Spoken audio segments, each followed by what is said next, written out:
So now the questioner asks, is knowledge alone sufficient? Or do I need to do other things? Is knowledge alone sufficient to sublate all superimpositions? Or does it need support? Means, does Gyan Marga need support of Bhakti Marga or Yoga Marga or any other Marga? Yeah? Does the path of knowledge need the support of the path of devotion, the path of yoga, or any other path? Does it need support? The answer is, once the embers of Atma Vasana Sanskara are sparked within, the Jnani turns to Jnana spontaneously. Thereafter, knowledge is self-sufficient for eradicating ignorance. What is Atma Vasana? The longing for the self.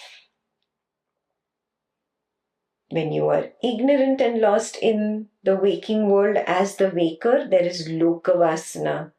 There is Deha Vasana.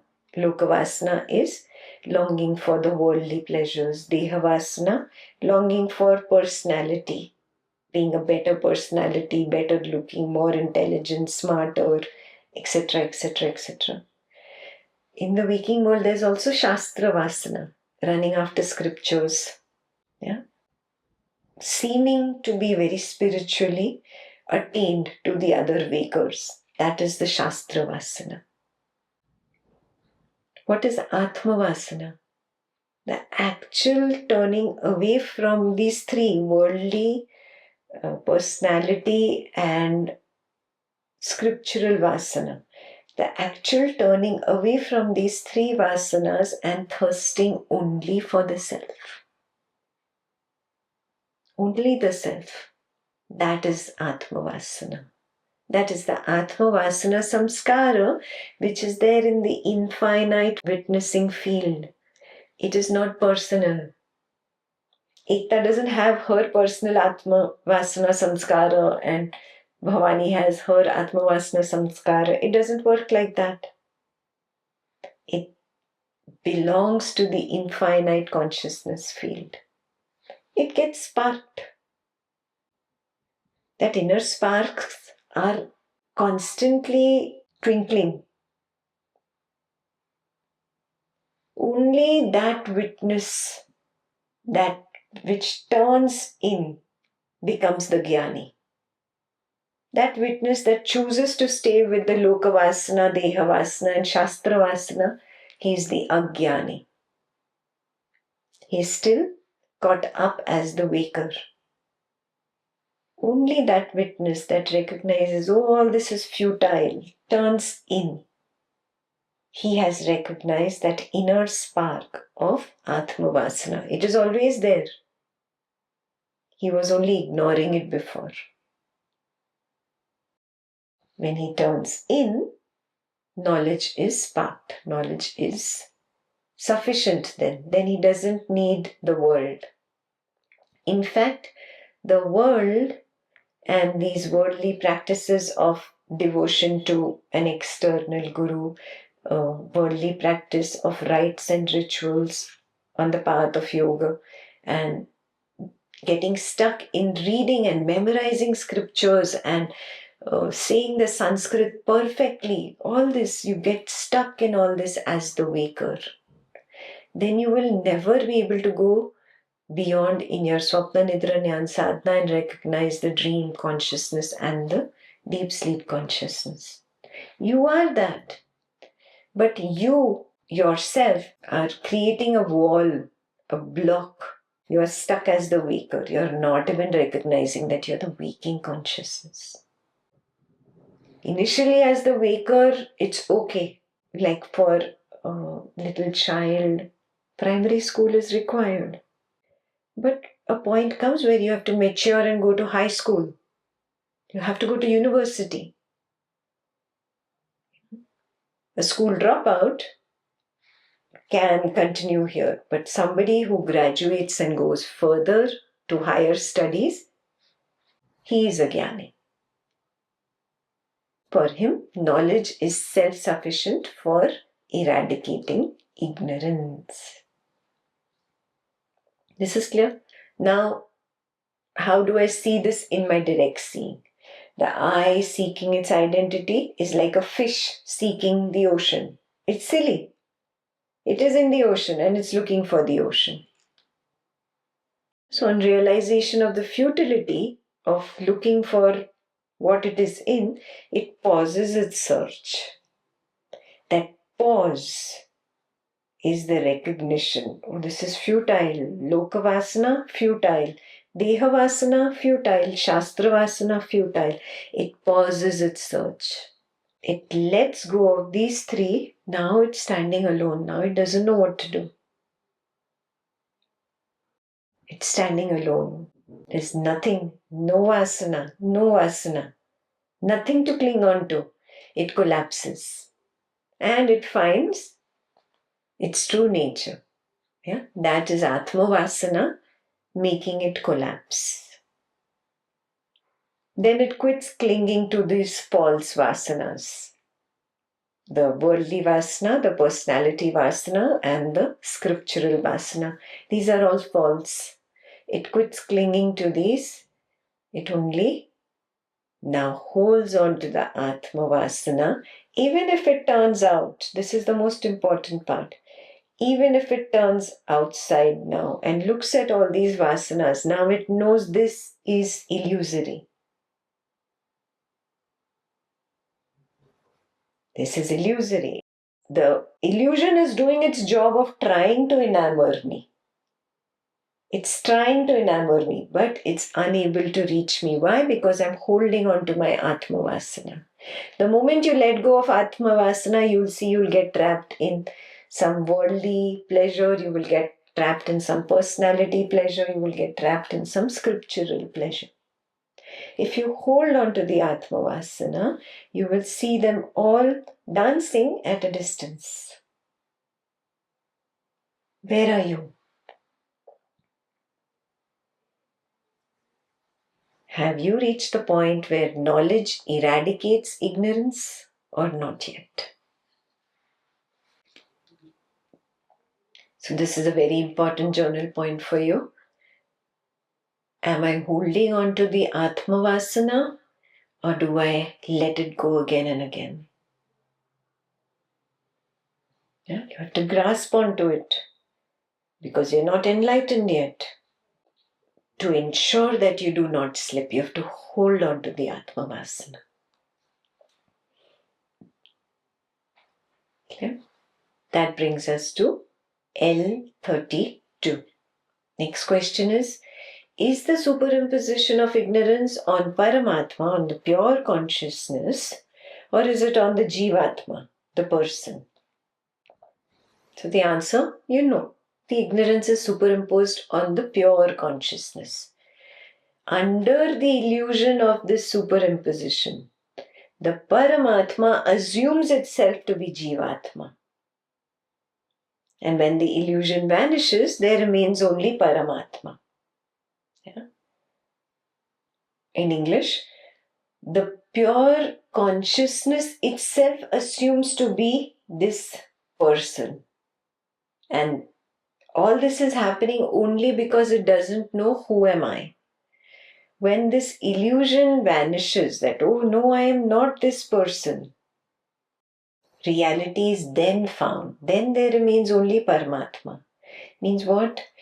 There is a clue here. If I hold on only to my Atma Vasana, discarding Lokavasana, Dehavasana and Shastravasana, I will come to a point where all becomes one. The illusion drops away. It stops trying to enamor me. It loses its hold on me, basically. It is seen as the pure consciousness, all as one. There remains only Paramatma, only pure consciousness. And this is clearly seen in your Swapna Nidra Jnana Sadhana. After the eye collapses and re-emerges. This is after the collapse. After the eye collapses into the deep sleep nothingness and re-emerges, when you see both, then it knows that it is Paramatma or pure consciousness. Both have to be seen. The seeing of both is key here. The previous questions, we were saying that it is sufficient to see either the collapse or the arising.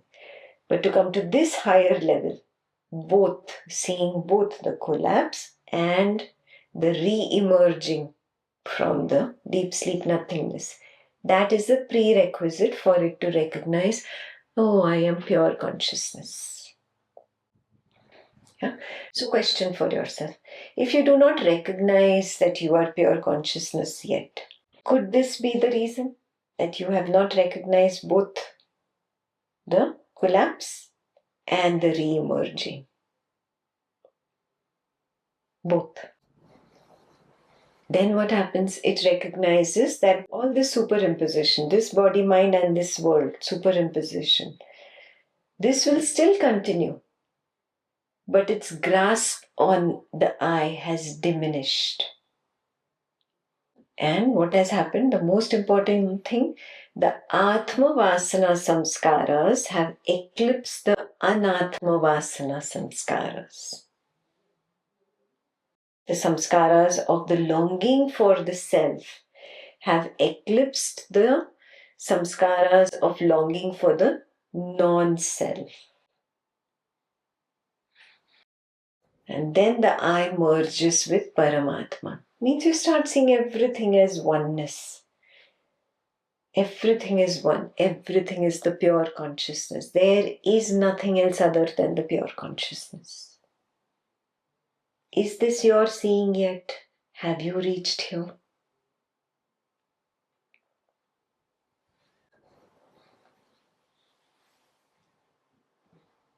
Moving on to 33.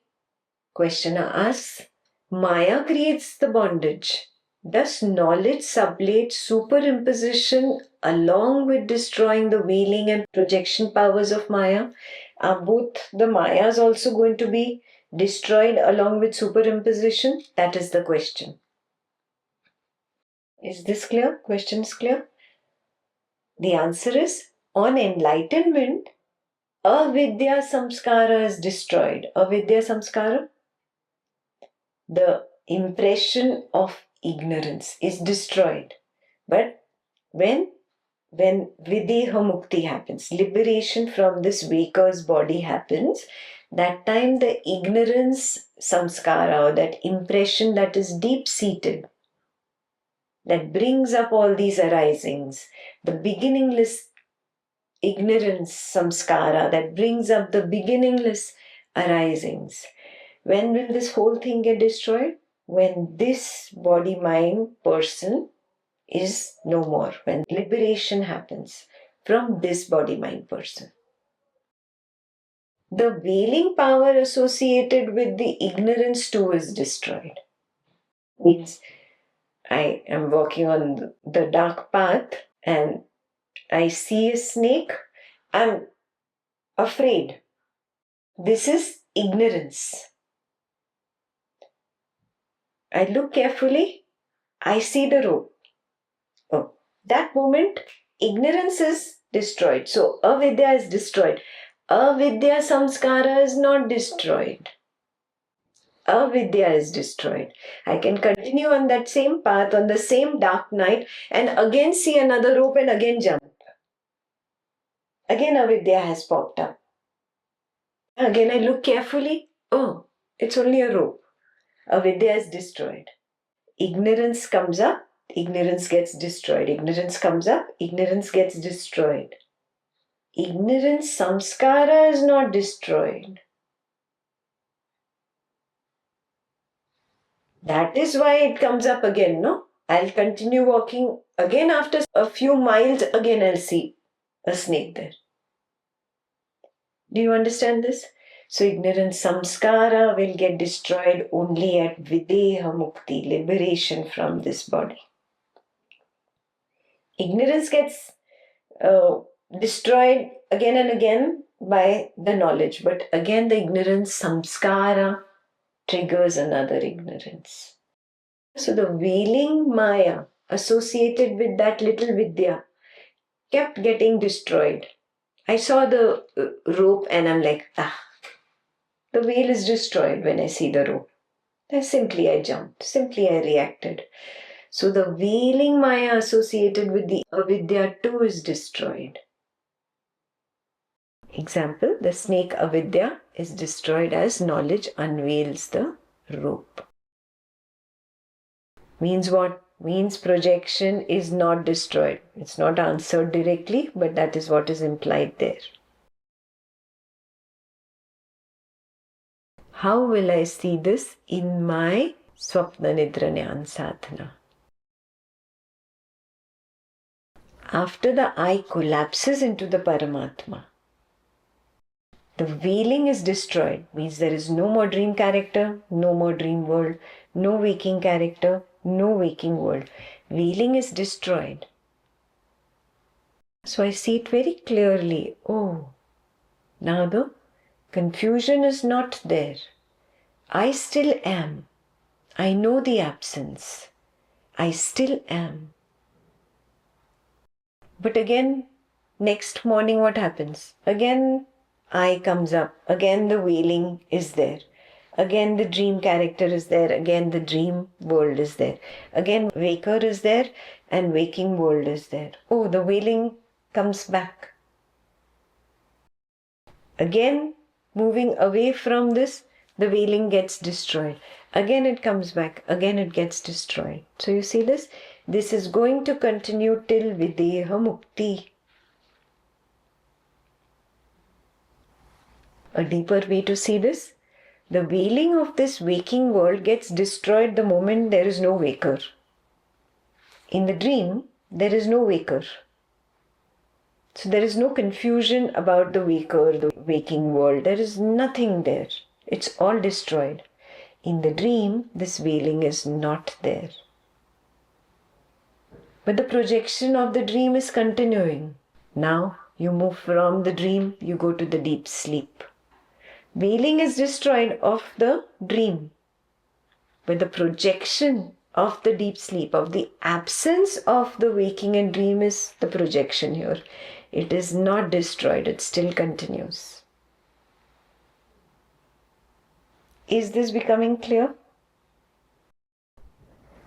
The projection power of Maya will continue till when? After the final merge of the I into Paramatma, when there's no more coming back to dream and waking. Then the projection is decimated. Decimated, fully destroyed, completely ended. Not partial destruction from which it builds up and comes out like the phoenix. No, not partial destruction. Complete decimation.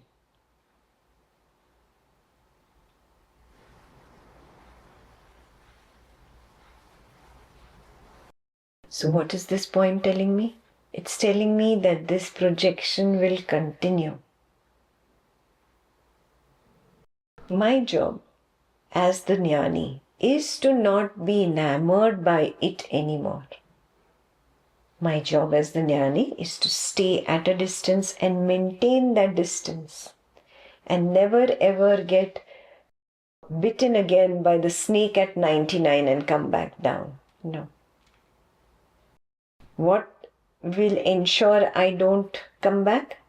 Simply abhaya. Attaining abhaya is a mandatory prerequisite on this path. Until then, you cannot claim that your journey is complete. Okay. 34. Questioner. The prevalent use of the expression my body implies the understanding that the body is different from the self. Then, how can superimposition occur? The question is, I keep saying my body, my body. And suddenly I say I. And suddenly I say my body. Do you recognize this? Sometimes you say, I am hurting. And then you say, oh, my body is not healthy. My body is not doing as well as it did before. You see, in one sentence you said I, another sentence you said my body. Do you recognize this switching? And you do it naturally. A little child does it naturally. He's not been taught. Understand this. Suddenly he says I, suddenly he says my body.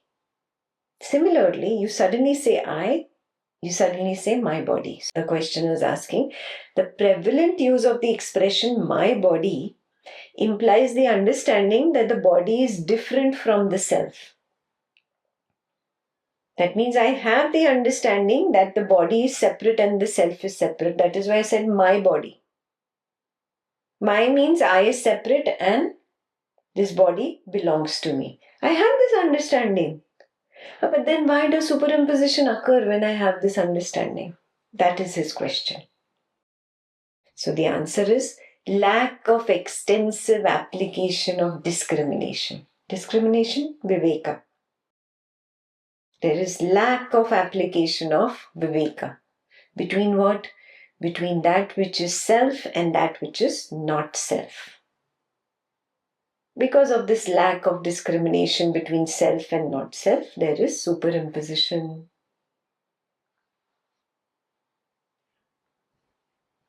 Itaritaraha aviveka.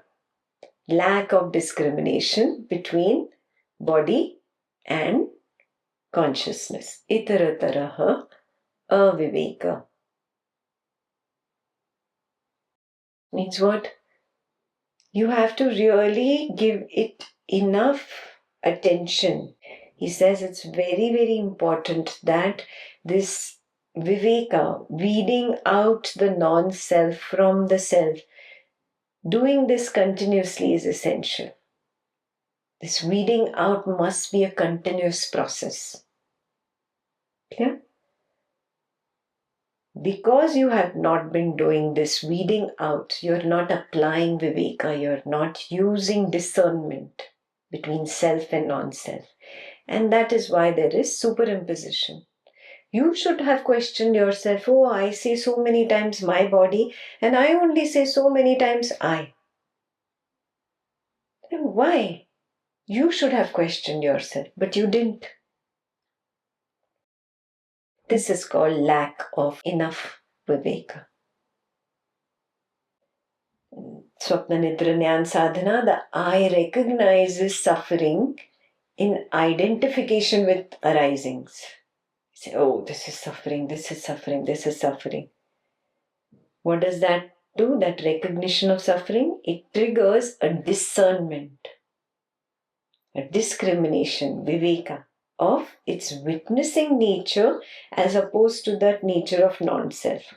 Or assuming I am this waker is the non-self. Recognizing I am the witnessing is the self. Now this discernment begins again and again. While eating food, while speaking, while doing action, while experiencing pleasure, while going out in the world, while sitting alone in the room, constant viveka is there. Constant discernment between self and non-self. And this is called intense discrimination. Intense discrimination between pratibhasik and vyavaharik mithya leads to paramarthik satyam. Again here, we bifurcate from Advaita Vedanta. Pratibhasik and vyavaharik are called satyam on Advaita Vedanta. When you move higher towards Ajatvada, towards direct seeing, there is the recognition that Pratibhasik and Vyavaharik can only be called Mithya. They cannot be called Satyam now. Means what? Vyavaharik is the transactional reality that happens between the waker and the waking world. That transactional reality was labeled as reality on the Advaita Vedanta path. Now direct seeing bifurcates from here. Because it goes all the way to deep sleep consciousness, it turns around and says, now from deep sleep consciousness, the waking does not exist. There is no waker, there is no waking world. So what transaction can happen in the non-existent. Therefore, it cannot be called a reality. It is mithya. Is that very clear? From deep sleep consciousness level, you look back at the waking and you realize that the Vyavharik Satyam is not Vyavharik Satyam, it is Vyavharik Mithya. It is transactional illusion. It is not a reality. Now, again, from deep sleep consciousness, you look at the dream and you see the dream character and its dream world. Though they are imagination, you cannot call an imagination as Satyam, as reality. So, the Pratibhasik Satyam is no more Satyam. Pratibhasik Mithya it is now. Means it is only the apparent illusion. Reality cannot be apparent. Is this very clear? That's how Vyavharik and Pratibhasik are very clearly seen as Mithya and no more as Satyam. Now you have bifurcated from the Advaita Vedanta path and moved higher.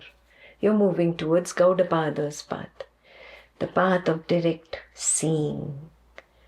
Now you call the waking as a transactional illusion, not as a transactional reality. Now you look back and call the dream as an apparent illusion, not apparent reality. Now at the deep sleep consciousness level, you realize the absence of the two illusions. And you say the absence of the two illusions is Paramarthik Satyam. Is this very clear now? Now we're moving higher. You have to attempt to see this in your Swapna Nidra Jnana Sadhana. Your own direct seeing will take you there. Ekta's knowledge is not sufficient. I have to see it. That is called Viveka. When I see it, when I discern them very clearly. If I don't see it, then there is lack of discernment and that propels superimposition. Discernment, discrimination, words are used interchangeably for Viveka. Come to the last page of this section, number 35. Question: what is the material cause of superimposition? What is the material cause? What is superimposition made of?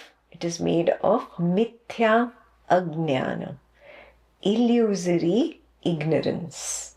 That is the matter from which this web of superimposition is composed.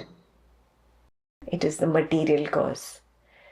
Itarataraha aviveka, or the lack of intense discernment, is the efficient cause.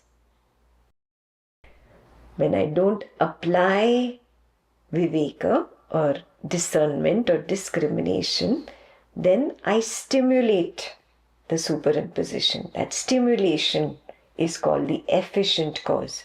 The material cause out of which the web of superimposition is made, that is ignorance, and the efficient cause means that which stimulates the superimposition is the lack of enough or intense viveka, intense discernment. I can see this in my Swapna Nidra Jnana Sadhana very clearly. The I does not know that its true identity is the pure consciousness. The I comes up. I am. I am. I don't know who I am. I don't know what I am, but I am. This ignorance of not knowing its real nature, not knowing that it is pure consciousness. This propels that search for identity. Or maybe I am this dream character, maybe I'm experiencing this dream world, maybe I'm the waking character, maybe I'm experiencing this waking world. This I don't know, the beautiful I don't know, it triggers a not so pretty identity search journey. And this search triggers these illusions of this body-mind world. When I trace my steps back, I go back home. Only discernment leads the I back to its home. Otherwise, it is homeless. Lack of discernment begets homelessness. Main question for you today: are you back home or are you homeless? Having this $1 million house is not home. This is pointless. Having $10 million, 10 different homes in 10 different cities, 10 different parts of the world, you're still homeless if you haven't found that you are pure consciousness. Main question for you today, main homework: are you at home or are you homeless? Clear? That completes section 4.